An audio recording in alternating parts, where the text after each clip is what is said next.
There's a couple of words in the Christian lexicon that tend to create fear in the average believer. Those two words, doctrine and theology. These are often seen as topics only for the intellectuals, the professional minister, the hardcore students of the Bible, the apologists. And we tend to get very intimidated because there's big, long words that sound very, very complicated. But the truth is theology and doctrine were given by God to us to help us to learn and to grow. And it's actually for everyone, for all believers, and even for non-believers as well. It is designed to bring us into a closer knowledge of God and a knowledge of what is right, what is wrong, how we are to live, what this world and what this universe and this life is really all about. And theology and doctrine is supposed to be, by its very nature, applicable to our lives. In the book of Psalm, chapter 24, this psalm was written by David at when he brought the Ark of the Covenant to Jerusalem for the first time. Prior to this, the tabernacle had always been maintained in a kind of a central location within the land territory that Israel possessed. And the Ark of the Covenant had actually been in a person's home for a long time. And David thought, well, since I've established Jerusalem as the capital, this should be the central place of the worship of God as well. This is God's holy city. And as such, the tabernacle and the Ark of the Covenant, which represents God's dwelling place here on earth, should be here. And so he decided to move it to Jerusalem. And when he did so, they had a big celebration, a big worship service that accompanied the movement of the ark and the tabernacle to Jerusalem. And Psalm 24 was written for that occasion. It was written to celebrate the bringing of God's dwelling place, the tabernacle, and the Ark of the Covenant, his throne on this earth, to the city of Jerusalem. And beginning in verse number 1, David writes, "The earth and everything in it, the world and its inhabitants belong to the Lord, for he laid its foundations on the seas and established it on the rivers." So what David does at the outset of this song, at the outset of this psalm, is that he wants to establish that God has the right to rule and to issue laws by which we are to abide. And basically the reasoning behind it is fairly simple. God created everything, that's what he says. Is God he laid the foundations, that God created everything in it. Therefore, because he is the creator, he is the owner. We have the same philosophy in the United States, where the product of your labor belongs to you. We are the product of God's labor. Because he created everything, he owns everything. And this is demonstrated in two realities, two theological phrases that we use concerning it. Then the first reality is that God is supremely powerful to create and govern everything. There's another word that we use to explain this. It means that God is omnipotent. He has all power. All power belongs to God. And as such, he is supremely powerful, and both in terms of creation and in governance.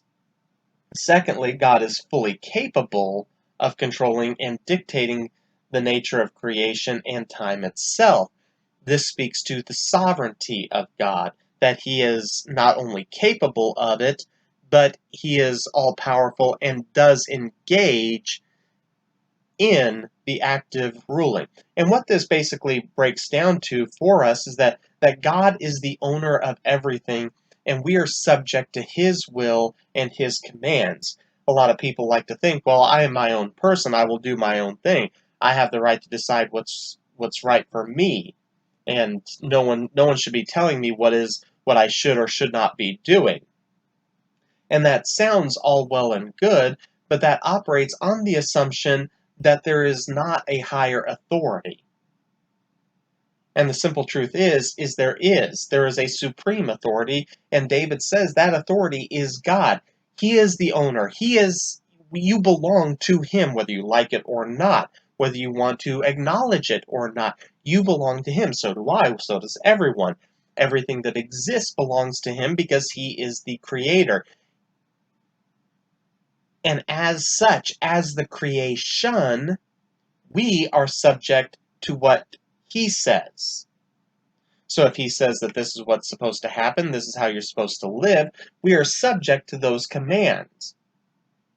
If we violate those commands, if we break those rules, if we break those commands, then we are also subject to whatever disciplinary or punitive action God chooses to take, because God is omnipotent, God is sovereign, God is the creator, and he has the right. David continues on in verse 3. He says, "Who may ascend the mountain of the Lord? Who may stand in his holy place? The one who has clean hands and a pure heart, who has not set his mind on what is false, and who has not sworn deceitfully. He will receive blessing from the Lord and righteousness from God of his salvation. Such is the generation of those who seek him, who seek the face of God, of the God of Jacob, Selah."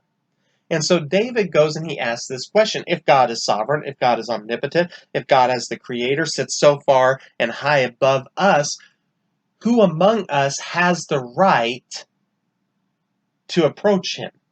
Who has the right to come into his presence? And it's a fair question because, this is God. He is supreme. He is sovereign. He's omnipotent.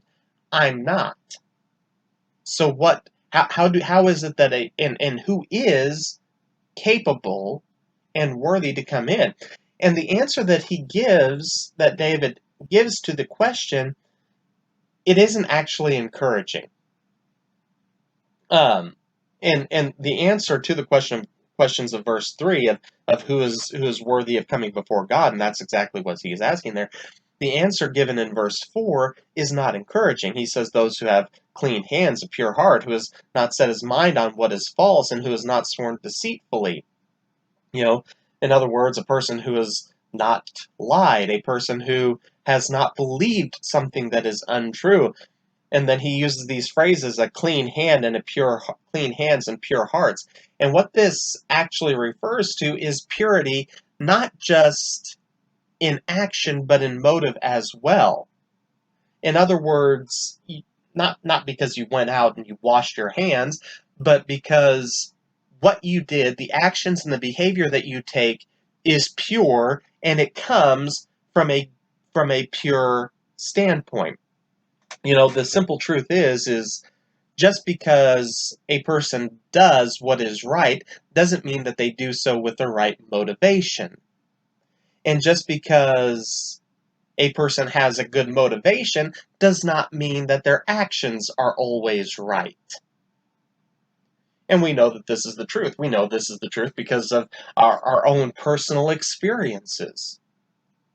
We've seen people who, yes, they will do something that benefits society, that benefits the world as a whole, the people. They'll invent a medication or something like that, but they do it because they know that, hey, if I do this, I'm going to make lots and lots of money.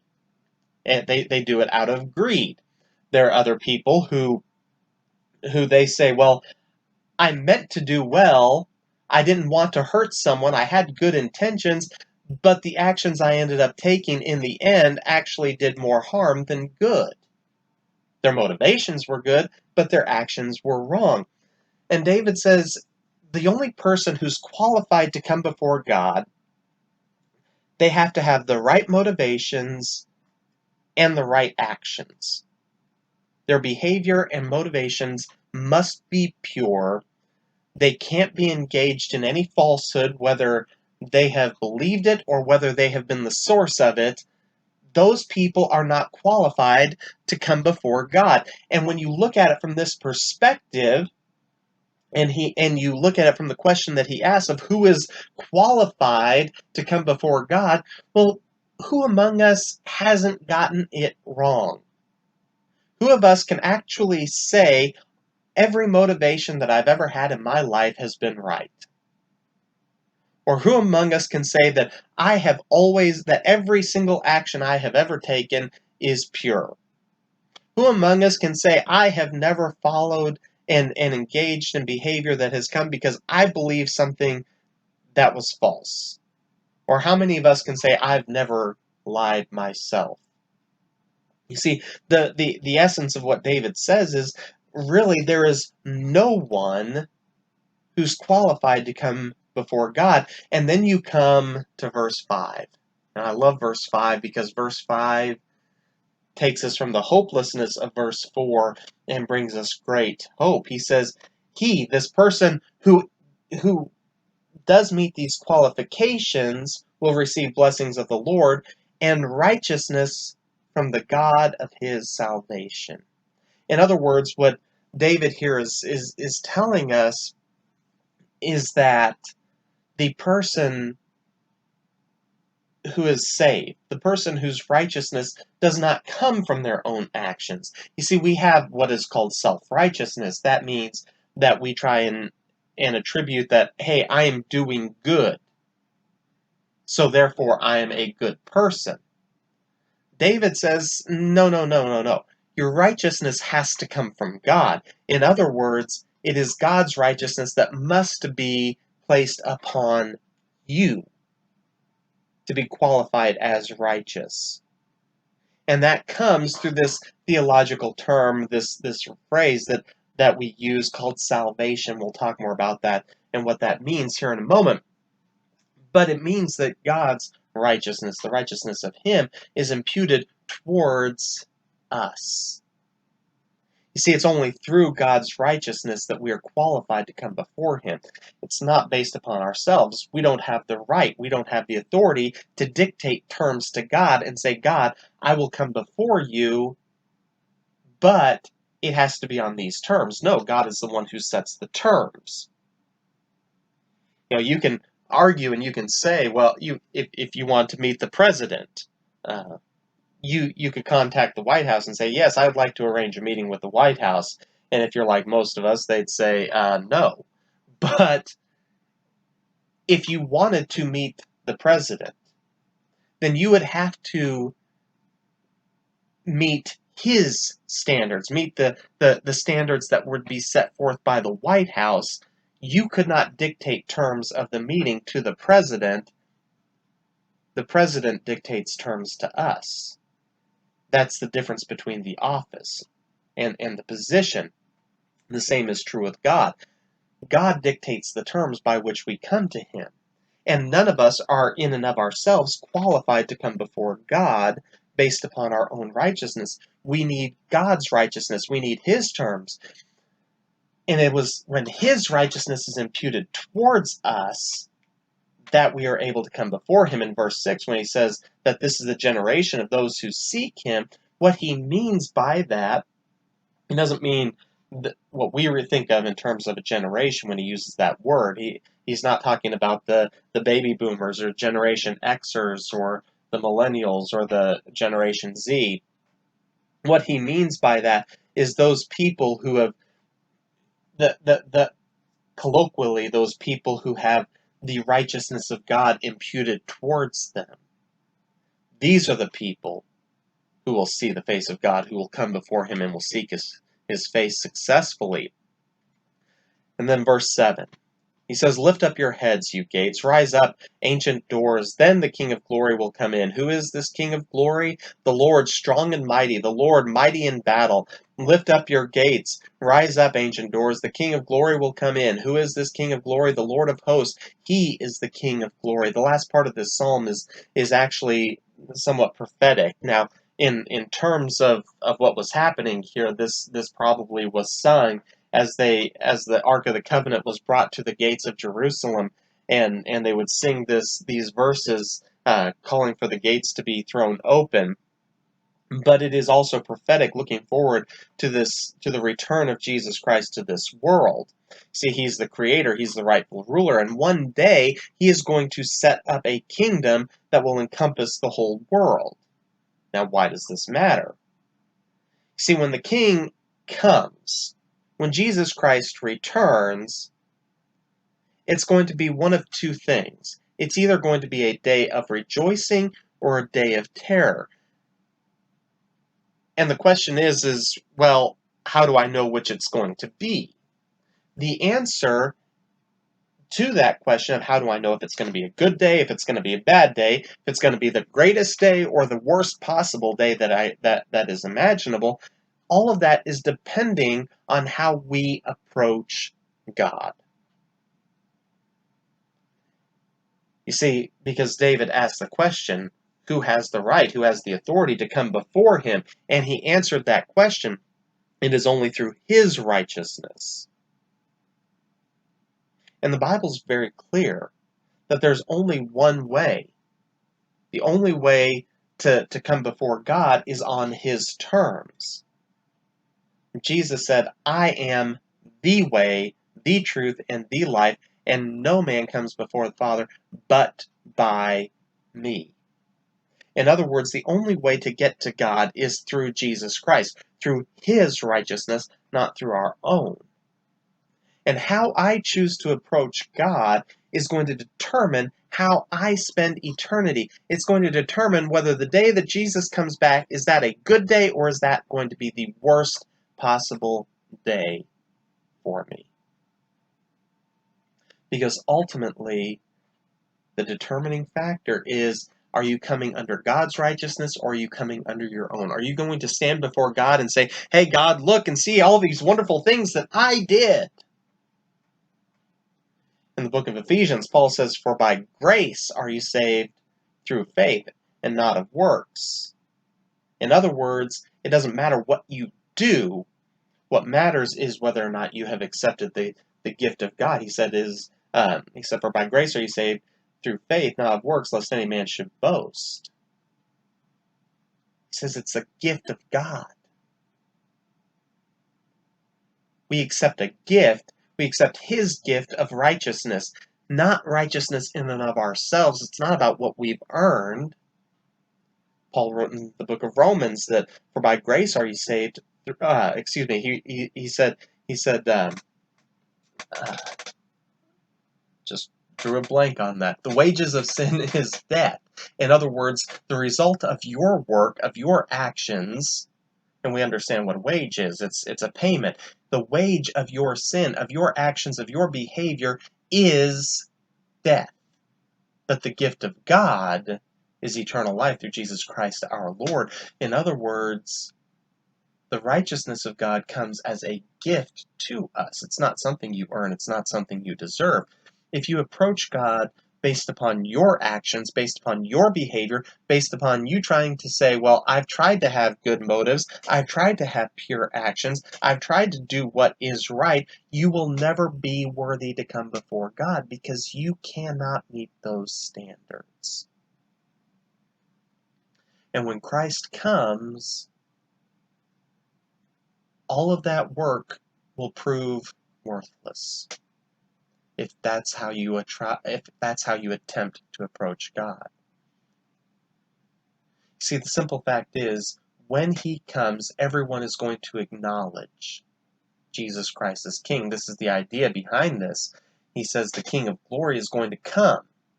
He says the King of Glory will come in. Who is this King of Glory? The Lord strong and mighty, the Lord mighty in battle. When Jesus comes, everyone will acknowledge him as King. In the book of Philippians chapter 2, verses 9 through 11, we read these words, for this reason God highly exalted him, that being Jesus Christ, and given him a name that is above every name. So at the name of Jesus, every knee will bow, of those who are in heaven and on the earth and under the earth. And every tongue should confess that Jesus Christ is Lord, to the glory of the Father. The simple truth is, everyone at some point in time is going to acknowledge is going to be forced to acknowledge the authority of Jesus Christ. They are going to recognize him as the sovereign, as the omnipotent. Everyone is going to bow the knee. Every tongue will confess. The question is, will that be a voluntary confession or will that be a forced confession on that day? Will that be God bringing you into subjection, or will that be a willing acceptance of him and of the sacrifice of Jesus Christ?